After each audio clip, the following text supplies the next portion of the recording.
ఏందిరా చెత్త చూపిస్తుంది అనుకున్నారేమో. ఇదైతే ఆకుకూర తొక్కల తీసేసి ఆకులన్నీ ఒలిచేసి చిన్న చిన్న కాడలు ఉంటాయి కదా, వేర్లు అవి అన్నీ పక్కన పెట్టేశానండి. అలాగే అక్కడక్కడ కొంచెం ఆకుకూర కూడా వదిలేసానండి. అవి ఎందుకు అని తీసుకెళ్తున్నది అని అనుకున్నారేమో. మాకు చిన్న చిన్న కోళ్ళు ఉన్నాయి కదా, వేస్ట్ చేయడం ఎందుకండి, ఏదైనా కూడా ఏదో ఒక ప్రాణి తింటుంది కదా, అందుకనేసి నేనైతే కోళ్ళకి వేసానండి. ఈ రోజైతే మా కోళ్ళకి బిర్యానీయే.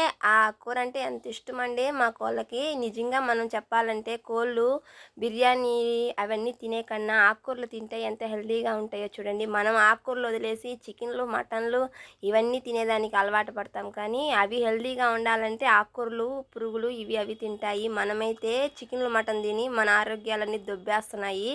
నిజంగా ఆకుకూర తినడంలో ఎంత హెల్తీ ఉంటుందో చూడండి. చిన్ని చిన్ని బుడ్డి బుడ్డి పిల్లలు కూడా వచ్చి ఆకుకూర తింటున్నాయి.